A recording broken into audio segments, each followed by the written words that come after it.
Okay, good afternoon and welcome. I'm Dr. Michele Johnson with Michele Neurosurgical Associates, and today we're going to talk about lumbar herniated discs. I'm going to try to give a brief overview about what a lumbar herniated disc is, how we treat that, what the results are, and what the surgical interventions are. Hopefully this will take about 30-40 minutes, and at the end of that we'll have some time for questions. So back pain is actually very prevalent. For most of us, about 60 or 70% of us will have that during our lifetime. It's a frequent reason for visiting a doctor, for being admitted to a hospital, or for surgical procedures. It's also the single largest cause of lost work days. Before we start talking about what a lumbar herniated disc, I wanted to kind of show you some of the basic anatomy of the spine. Here's what a disc looks like. There's an outer covering called an annulus, and here in the middle is a soft spongy center called the nucleus pulposus. Over here is an axial view, so it's kind of looking at the spine as if it was cut. But here is a sagittal view. So we're looking at you from the side. Your profile, you're facing with a profile. Your abdomen is here. The back of your spine is here. These little bumps right here are what you would feel in the back of, in the middle of your spine in the back, as you kind of, as a bump and a valley and a bump. Here's a vertebral body with a disc in the middle, and this is what a herniated disc would look like, our regular disc, before it herniates. Right next to the herniated disc on both sides is a hole called the neuroforamen, which is where the nerve comes out. Looking at the spine from the back side, again, these are the bumps that you feel in the middle of your back, and on each side it's called a facet joint. So this is a joint in each part of your spine. There's one here and one here as well. So things that cause pain in the back are, of course, the muscles, the bones, the joints, and the disc. And today we're going to focus mostly on the disc. Common causes are herniated discs, or degenerative disc, or spinal stenosis, of which we will cover all three of them today as well. This is a cartoon which depicts a normal disc in this picture right here. So, right here is the nucleus pulposus, which is the center of the disc. The outer covering here is called the annulus. In here is where you have your sac of nerves with a nerve that comes out each of those foramen and holes that we talked about. As you move to the picture over here, you'll see that this spongy part, the nucleus pulposus, has actually herniated outward, but the annulus, which is the outer covering of the disc, is still there, so it's bulging. This is what's referred to as a bulging disc. In the picture over here, this is actually a herniated disc. It's a large piece of the center of the disc that is herniated outward. You'll see that the outer covering called the annulus has now been broken, and this part of the disc is now pushing on the nerve right here, which would then cause pain and symptoms. This is what we would call an extruded disc. So a piece is actually broken off of the center here, has worked its way through the outer covering, and is also pushing on both the sac of nerves and the nerve. On an MRI, which is what you'll see when you see your primary care doctor or your neurosurgeon or orthopedic surgeon, you'll see this is called a sagittal MRI here. Again, we're looking at you from the side. Your abdomen is here. Your backside is here. These are the vertebral bodies and bones with discs in the middle. And the canal here is where you have your spinal cord that ends at the top, and then your sac of nerves down here. Each one of these little strands that looks like spaghetti is a nerve root that is coming out and exiting. This yellow here depicts what we would call a bulging disc that we showed earlier. Over here would be a herniated disc that has come through the annulus of the disc that sticks out much, much further into the canal. And this picture here shows an extruded disc, which is outlined here in the red, as it has come outside of the covering and is kind of squirted out like toothpaste down the side here, compressing the nerve as it comes out here and the nerve below. Again, on the MRI, this shows within one person all three types of disc. This is a nice, normal-looking disc. It has very good height. It's white, means it's well hydrated with a lot of water. The next one down here is called a degenerating bulging disc. You'll see that's lost some height. It's losing water, so it's more of a gray color, and it bulges a little bit. Next, this is a herniated disc, and this herniated disc, again, is a little lower in height. It's lost some water, and it's bulging and herniated out further than the one above, and definitely compared to the normal disc. The one over here on my right is a much larger herniated disc. So showing another cartoon here, we're relating this to symptoms. Here we have a disc bulge. You can see the annulus is still intact. This redness kind of shows inflammation right here. The inflammation, this leads to back pain. It can also lead to a little bit of nerve root irritation, but not much. So a lot of patients, when they're doing something, you're lifting something heavy, you kind of feel a pop in your back. This is what you normally have as a disc bulge that leads to back pain. This here could lead to both back pain and neck pain, or sorry, back pain and leg pain. So here you have the disc has actually come out of the outer covering of the disc, or the annulus. So it is pushing the nerve, causing the nerve to be inflamed. And this would cause a little bit of back pain, but mostly leg pain. It would run down the leg, either to the top or bottom, and sometimes all the way down to the foot. Here we have an extruded disc. You can see this has come out, is pushing on both the sac of nerves as well as the nerve coming out here. And what that means, again, back pain, leg pain, but now you can have more severe leg pain as you could affect other nerves other than just the one nerve that you would see up here.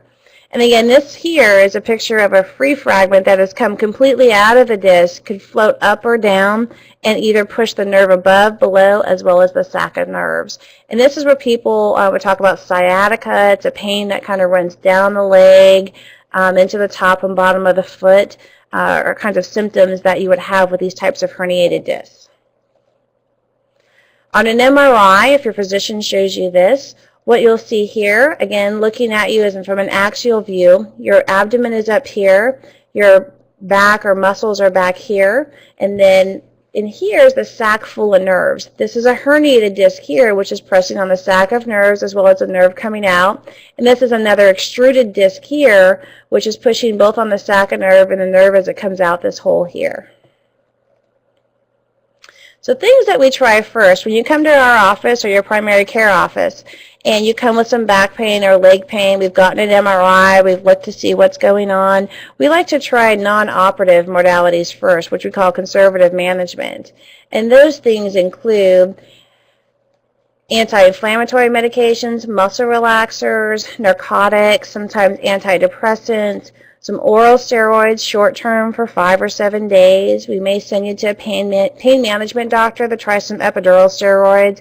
Bed rest for maybe 2 or 3 days, but no more than that. In addition, we do some activity modification, some physical therapy, heat, massage, ultrasound, TENS unit, traction, rarely bracing unless it's trauma, sometimes acupuncture and behavioral therapy. These are all things that we recommend on the first time you come to our office unless there's a neurological deficit or some trauma. I would say on average those things work about 60 or 70% of the time to alleviate your symptoms without having to have surgery.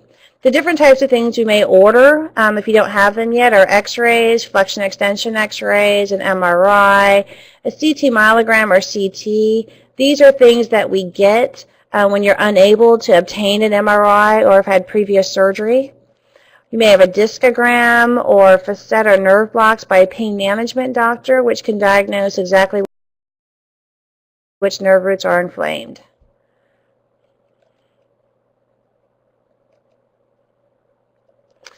So we usually try the conservative management. If conservative management fails, that's when we start talking about surgical intervention. Or if you see us and you have some kind of a neurological deficit, such as a weakness or persistent numbness or pain that is just getting progressively worse despite conservative management, or any type of instability that's related to trauma, that's when we start to talk about surgery. The objective of surgery, of course, is to decrease your pain, make your life better, increase your ability to go to work, and to try to alter the natural course of the disease, which is to give you back your life as it was before this occurred. If all that you have is a herniated disc, like we had shown in the pictures before, what we try is a minimally invasive lumbar microdiscectomy. We do this through a really small tube, and you'll see this tube here is less than the size of a quarter. So the incision on the skin here would be less than the size of a quarter. We actually put a tube, go all the way down here to the nerve and to the disc that is having a problem. Again, there's another cartoon showing the tube, which is docked right on the bone. Then we have to shave off a little bit of bone to get down to the herniated part of the disc, which is normally right here. We only shave off the herniated part of the disc. Surgery takes about 30 to 45 minutes when we do this. Again, this is what the x-ray looks like with the tube directly right here where the hole where the nerve comes out and the disc is. And we've got another cartoon here. What we do through the small hole is we pull the sac of nerves over. We stare directly here at the herniated disc, which is this depicted right here, is this white object. We then pluck out that herniated disc. This is an actual picture of a system using some small blades instead of a tube. And again, this is about the size of a quarter. This white shiny object here is the herniated disc that's pushing on the nerve that's been pulled over to the side here. And this is the way the disc looks like when it comes out. This is about 5 centimeters. So sometimes these herniated disc fragments are very large. Again, if you were to do this open, which we did this here just to make things look a little better, this is the area we're interested in. You can see there's a nice hole here where the ligament is. Sometimes we just have to shave off just a little bit of bone to get where this nerve is. The nerves are right here, the disc is here, and that's what we pull out. This surgery is extremely successful when we do this. As soon as you wake up from surgery, now that we've taken the herniated disc off of the nerve root, your leg pain is gone. Back pain is also markedly improved as well. The next thing we want to talk about is degenerative disc disease. So the reason why that occurs is for loss of blood flow to the disc, for loss of water content, and disc space collapses, and you end up with bone-on-bone contact. We have a picture here that shows a normal-looking spine. Again, here's the hole where the nerve comes out and a disc, which is between the two bones. Over here on the right is a degenerative disc. You'll see that the disc is collapsed. You've got bone-on-bone contact. The hole here where the nerve comes out is much, much smaller than the normal hole, so the nerve gets compressed here as well as centrally as well. Here we have an x-ray and MRI. This is a normal disc up here with normal height. Again, you'll see here that the disc space has collapsed, called the degenerative disc. This is the MRI that corresponds with that, with the normal disc above and the degenerative disc below. So surgical options for degenerative discs that's refractory to conservative management, we would try the same kind of conservative management that we did for a lumbar herniated disc, are called an anterior lumbar interbody fusion, or an ALIF, and a posterior transforaminal lumbar interbody fusion called a PLIF or a TLIF, and we're going to talk about these briefly for a moment as well. The reason we do surgery is to decompress the nerves, to remove the degenerative disc, to fuse the disc space, to mobilize the joints. So an anterior lumbar interbody fusion means that we're coming from the front of the spine, and the way that we do that is through this area here. You'll see this is a degenerative disc, so we actually come through the abdomen right to this area to do surgery. This is what it looks like on an MRI. Again, here's the degenerative disc at L5 and S1. And this is what it looks like to us during surgery. So this is your pelvis here, and your lumbar spine and vessels are here. The L5 S1 level is right here. We come in through the side of the abdomen, and then we sweep the abdominal contents over, so we're staring directly at this area. We actually use a vascular surgeon who helps us get to this area. And then we do what's depicted here is we cut a hole into the disc, and then we remove the disc. And inside that, we put things that look like this. This is a cadaveric bone spacer, or a peak bone spacer, or a metallic bone spacer with a plate on top. And that, on the x-ray after surgery, looks exactly like this. You've got your level here above and below. You've put in some kind of a spacer right here. You've restored the disc space height. You'll see that this height is now the same as this height up here. And you've put a small plate in front. And so this is called an anterior lumbar interbody fusion, or ALIF. It's very successful. We have fusion rates as high as 96%, pain reduction as high as 90% or higher. It's an advantage over a posterior surgery in that we really don't go through any paraspinous muscles in the back. There's less blood loss and less scar tissue because we're not really operating through the spinal canal or around it, but through the front of the abdomen. The other option is surgery from behind, which is called a posterior transforaminal lumbar interbody fusion. Again, some people will say they have a slipped disc. The fancy, medical term for that is spondylolisthesis, and this is what a slipped disc is. So the bone on top or below is slipping above or behind the other one. So this disc is now protruding inward and backward. You'll see here's a hole where the nerve normally comes out, and this hole is markedly reduced, and this bone is slipping in front of this bone. That can occur for a couple of reasons, sometimes for degenerative issues, or sometimes there's no fusion from the backside, which some people are born with, or it happens from trauma as you're a younger child, so given enough time, this then occurs. On an MRI, again, you can have a mild slippage right here at L4 and 5 with this bone slipping slightly in front of this bone, or it could be more severe as in this MRI of L5 in front of S1. The kinds of symptoms you have with this are increasing back pain with sitting or movement. Occasionally also, because the holes here on the outside where the nerves come out are smaller, you'll have a pain that runs down the leg or a sciatic type pain as well. Again, these are some MRIs just showing this. You've got your slippage here at L4-5 right here, and you've got some narrowing in the spinal canal here.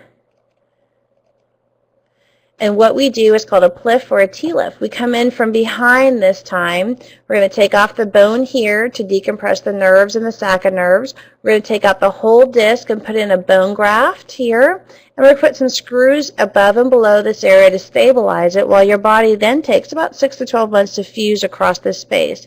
This is what's called a posterior fusion. We often do this minimally invasive, just like we do with a herniated disc as well. And this is what it looks like in a person as they're laying. This is their backside. This is the middle of their spine. You can see we're operating through a small tube right there. We have specialized instruments that go through that tube when we use a microscope, where we can go directly down here, and then we can decompress the nerves, and we can put in the grafts on each side as well as the screws. And here you'll see screw 1 and 2. Going in on this side, and then we're decompressing the spine on this side. Again, minimally invasive surgery is great. You recover a lot faster. There's less trauma to the muscles in this area, and patients do extremely well, recover, and go home from surgery in a day or two. I did forget to mention, for a lumbar herniated disc, when we do this through a tube, the patients usually go home the same day. On an x-ray, this is a before and after. So this is a slippage here at L4-5. And now this is one after. We've already reduced the slippage. We've restored the height of the disc space. We've put in a spacer in here and the screws and rods. This one was done through a tube on each side. We have another picture here, which was also done at L4-5, a before and after, done through pedicle screws through the skin, as well as through a tube on each side as well. Results of this type of surgery, again, are very good. The fusion rates range from 80 to 100%. Excellent functional outcomes, up to 85%. The advantage of this is that you prevent the joints and the discs from moving. They fuse, you decompress the nerves, and as the fusion occurs, the pain is markedly reduced. Now, the last thing we're going to talk about is spinal stenosis. The word stenosis is used quite a bit by doctors. What it means is small hole. So either the hole out here where the nerve comes out, or the hole in the middle of the spine where the sac of nerves are, is smaller than normal.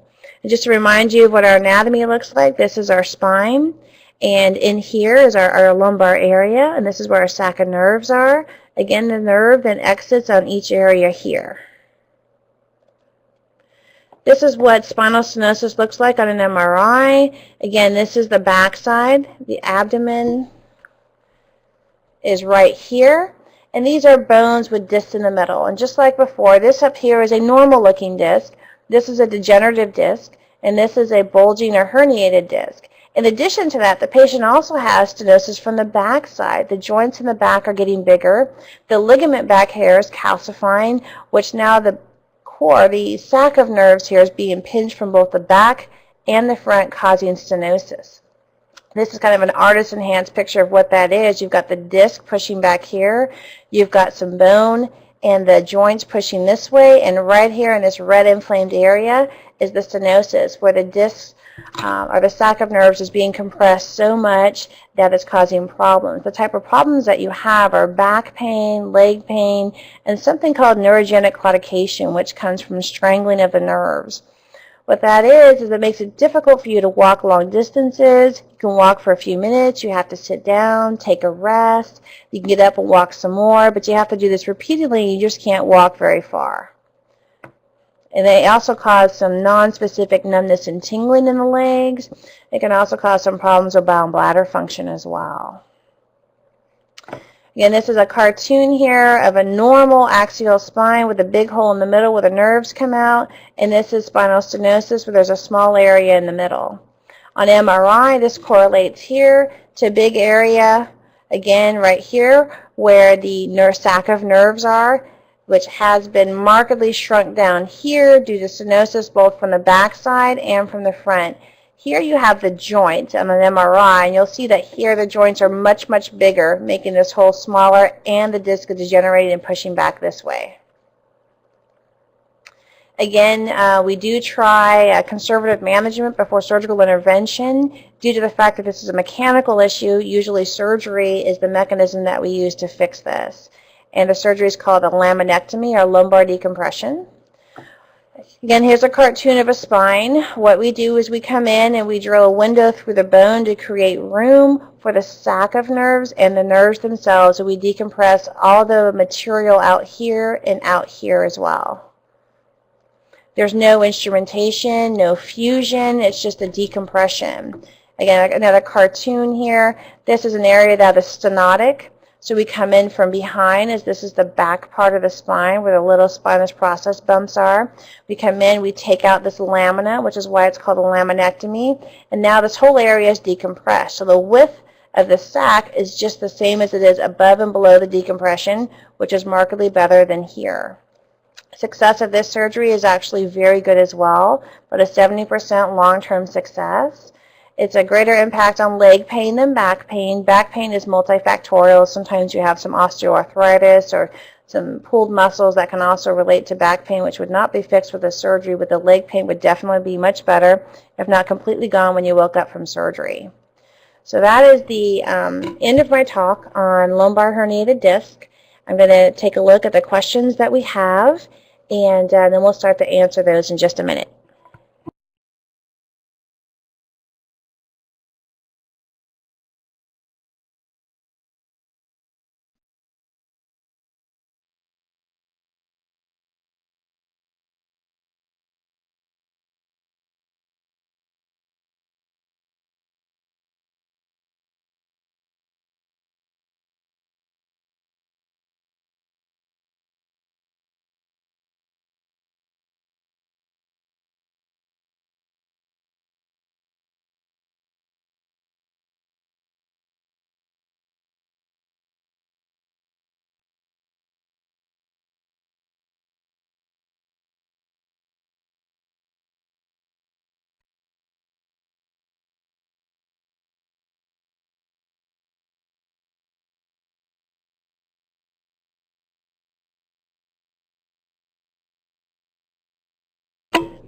All right, so our first question asks, what causes herniated discs?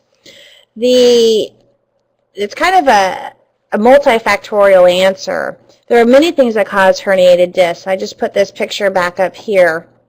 So you have your spongy nucleus pulposus here in the center. And this can occur for a couple of reasons. One is definitely trauma. If people are at the gym lifting something heavy or get into a car accident or you fall off a ladder or a roof, you can definitely then have this type of an issue with a herniated disc. The other is mild trauma that you may not realize, such as wear and tear when you were younger.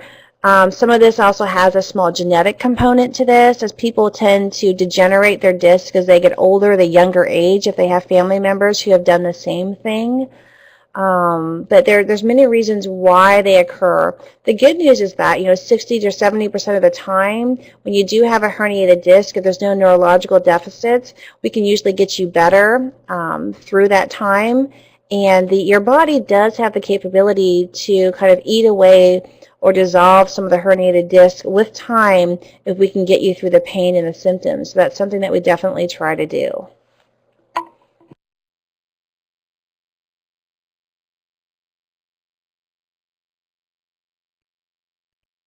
Next question asks, what is the maximum amount of steroid shots do you recommend? So steroid shots, I recommend no more than 3 series a year. Some pain physicians like to do 1 shot every week for 3 weeks, and that would be considered 1 series. And you can do that up to 3 times a year.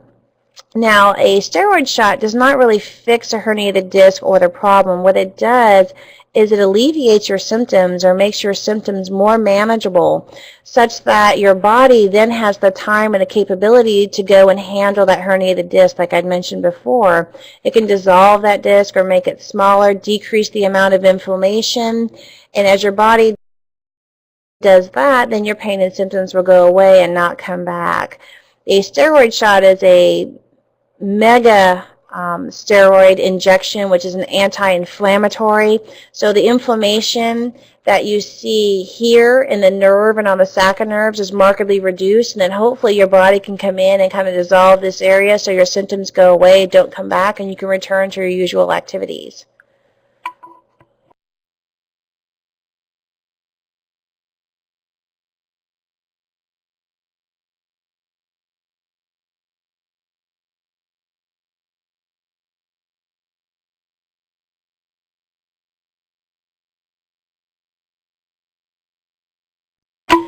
All right, next question says, my husband has a herniated disc and has been getting treated for about 2 or 3 years. What would make him a good candidate for surgery? I would, for this particular patient, ask what kind of treatment you've done. I would definitely try some physical therapy. I'm a very big fan of aquatic therapy, as this tends to help out a lot of patients who have failed in physical therapy, and some pain management. If it's mostly just pain related, I would repeat the MRI to see if the disc is bigger or smaller. There are certain sizes of discs that are bigger than 6 millimeters are difficult for your body to take care of on its own, usually require surgical intervention. If you've tried all of these things and they haven't worked, then that makes you a very good candidate for surgery. As long as you don't have a lot of medical issues that would alleviate you from undergoing general anesthesia. The procedure is quick, and it takes 30, maybe 45 minutes to remove a herniated disc from the time we make the small skin incision to the time we close that. Again, pain is extremely treatable with a microdiscectomy. As soon as you wake up from surgery, the pain's gone. If you have some numbness and tingling related to nerve compression, that can take a few more months to get rid of. And again, any kind of weakness at all, that is something that I would immediately recommend for surgery and not waiting.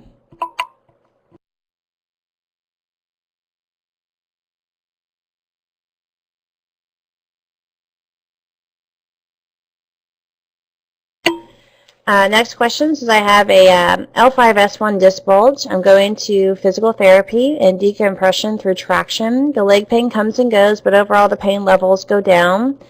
They're asking about centralization, which is part of decompression process as the bulging disc goes back into its position. Is this correct? And how can I measure it? And what do you make of physical therapy and traction if they are not making the symptoms better? I'd say that traction is part of our conservative management.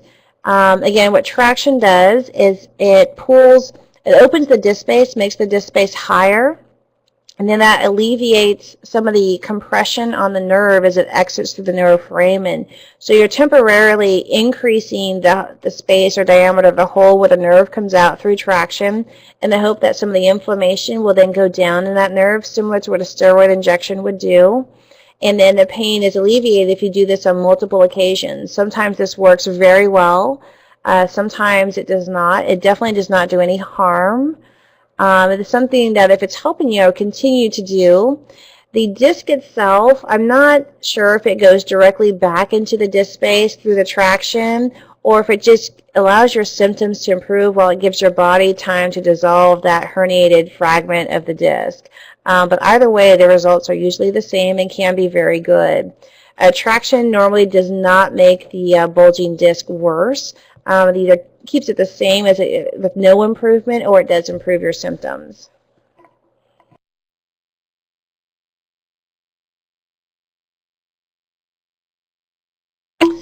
Next question is, what is the downtime for such a surgery? I'm assuming we're talking about the microdiscectomy. A microdiscectomy downtime, it kind of depends on what you do for work. You know, it's a day surgery, you go home the same day, you are up and walking around immediately. You can walk around, go up and down stairs, you can drive. It's just the activities that you do are much slower than you probably did them before. I would say for 1 to 2 weeks, the muscles swell up a little bit, so the pain is at its worst during that time, only in the back, as the leg pain is usually gone. You take a little bit of muscle relaxants, a little bit of pain medication. That's extremely manageable. I ask most patients to take at least a week off work. Some take up to 2, but I will give them up to 6 if they have a very demanding job. You can't lift anything more than 20, 25 pounds until after 6 weeks. And at 6 weeks, we allow you to go back into physical therapy, strengthen your core muscles. By 12 weeks, you're back running, boating, doing most of your activities without any problems. When we take off the herniated disc or shave that out, there is a small hole, which is right here in the annulus. When we remove this part, we don't take out the whole disc. There's a small hole here that takes about 6 to 12 weeks to scar over. So we do ask you to keep your activities limited during that time so that no disc can re-herniate. During the first 3 months, there's about a 10 to 50% chance of disc reherniation. And during that time, that's why we ask you to just kind of modify your activities, allow your body to heal.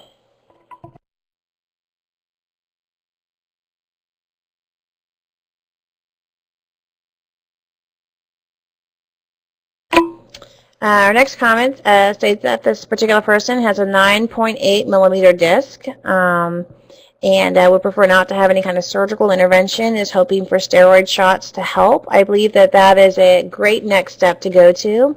Again, the average is about 6 millimeters. Your body can definitely handle that disc, but after a little bit bigger than that, some people's bodies are very good at doing that and others are not.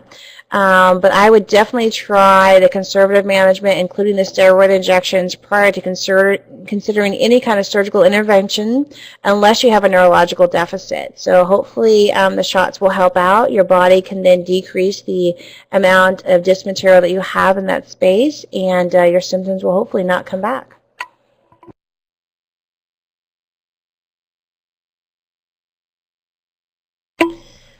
Next question asks, how effective are inversion tables as a traction method? I think, I've had some anecdotal evidence, or some patients of mine have used inversion tables to kind of alleviate some of the stress on their back. I think that it can work. It definitely is not going to hurt at all. Due to how effective they are, I'm not really sure. But if you're getting some temporary relief that is long-lived, even after coming off of the inversion table, I would say this is something you could definitely do at home. I just make sure that you are well strapped in so you don't accidentally fall out.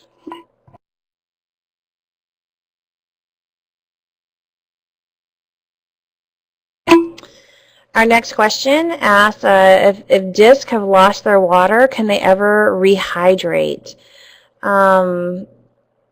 Right now, unfortunately, no. We don't have a way to rehydrate a disc. Once it loses its water and it starts down the degeneration pathway, we cannot make it go back. What we can do are things such as therapies or activity modifications or strengthening exercises to slow down the degeneration of a disc. There's a lot of research that's being done, some of it in our department, with stem cells. We're injecting, mesenchymal stem cells into discs right now in animals to see if those can then rehydrate and regenerate back to where they were when you were 20 years old. Unfortunately, we're only doing this in the animals. We're not quite doing this in ourselves yet. But the results are looking pretty promising. If that does occur in the future, this may be a possibility, but currently, unfortunately, that's not something we can offer to patients.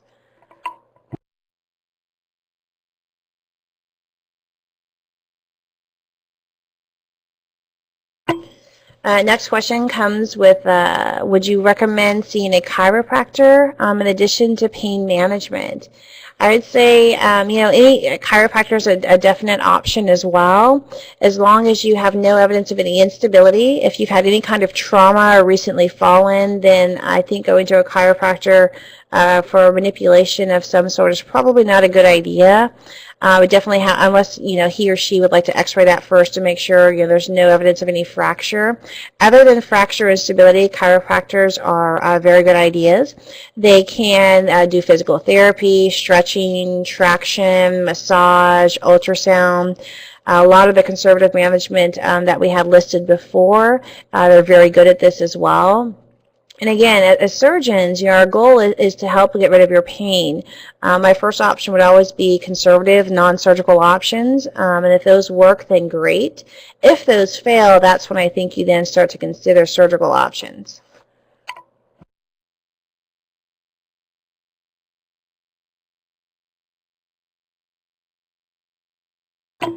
Our next question is, anti-inflammatories work very well for this particular person. They're taking about 1,200 milligrams a day. Gives immediate relief for the leg pain from an L5S1 disc bulge. Question is, how long can I take these? Can I take them long-term for months or years? So that's kind of a patient-by-patient question. Yes, you can take these long-term. Anti-inflammatory medications do, for some patients, can cause problems with your stomach, can lead to ulcers if taken on a long-term basis occasionally. So some patients will take some kind of a medication like Pepcid or Prilosec or Acifex, different kind of proton pump inhibitors to protect their stomach from those kinds of issues, and usually get followed up regularly by their primary care doctor as well. Long-term anti-inflammatory usage can lead to difficulties with stopping bleeding as well. So you want to be careful and again have your doctor follow up on that. But there are many patients who take these medications, including Celebrex or Mobic, meloxicam, for years and months with great relief without any kind of side effects. I think you just need to be followed every 6 or 12 months by your primary care doctor to make sure that you're not developing any long-term side effects. There are also some reports that show long-term NSAID usage can be related to some cardiac problems. Again, this is something that you follow along with your primary care doctor. But all in all, they are fantastic medications to use. They're over-the-counter. They provide patients with a lot of relief. They're anti-inflammatory, and as you can see from the picture still up, inflammation is the reason why patients have nerve pain and back pain.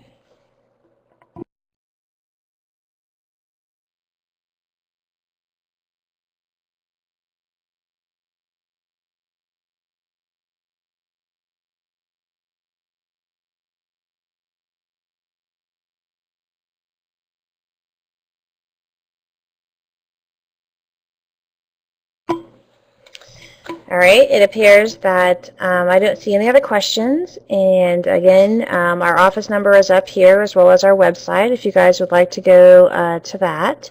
If you have any questions or issues, please go to the website, give our office a call, and hopefully we've given you some information that can help you better understand lumbar herniated disc, lumbar issues, and how to treat them. And if we can be of any assistance, let us know. Thank you.